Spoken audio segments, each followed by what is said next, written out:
Trinamool CPM ছেড়েই বিজেপিতে যোগদান, সেই ফুটেজটা দেখুন।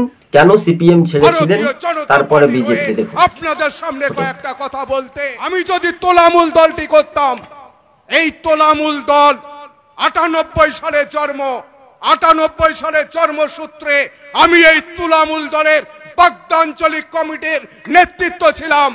কিন্তু বন্ধুগণ, 2011 এই দলটা যখন পশ্চিম বাংলায় ক্ষমতায় এলো, তখন থেকে শুরু কাঠমানি খাওয়া, তখন থেকেই তোলাবাজ, তখন থেকেই ঘর দিলে টাকা।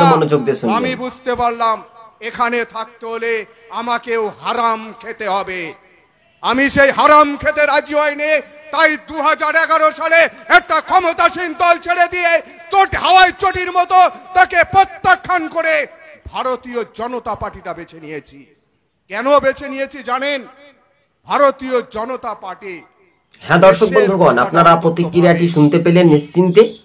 কিন্তু এবার পরিবর্তনের হাওয়ায়, তাই বিজেপির সমর্থক বিজেপিতে যোগদানের পর কর্মসূচি 2011-তে সিপিএম তখনই রমরমা সিপিএমের বাজার ছিল। সিপিএমকে ত্যাগ করে সরাসরি তিনি তৃণমূলে গিয়েছিলেন। তৃণমূল থেকে আবার ফের কিন্তু বিজেপিতে এসেছেন। আপনারা সেই বক্তব্যটা শুনতে পেলেন। এবার বিজেপির একটা শ্রমিক ভট্টাচার্য যেহেতু রাজ্যের সভাপতি হয়ে এবার বেকায়দায় শাসক দল তৃণমূল ক্ষমতায় ফিরবে, একেবারে 150-র আপে আসন নিয়ে একেবারে স্পষ্টভাবে জানিয়েছিলেন। তবে বিজেপির কর্মীর যে বক্তব্য শুনেই রাজ্য রাজনীতিতেই সোশ্যাল মিডিয়ায় কিন্তু ভাইরাল। টিভি সকাল ইউটিউব চ্যানেলটি ভালো লাগলে শেয়ার করে পাশে থাকবেন আমাদের ভিডিওটি, এবং ভালো করে মনোযোগ দিয়ে শুনে রাখবেন। রাজ্য রাজনীতিতে বিজেপির একটা দাপট, তা প্রমাণিত করে দিলেন বিজেপির সমর্থক। ফের তৃণমূল ও সিপিএম ছেড়েই এক কথা পরিষ্কার।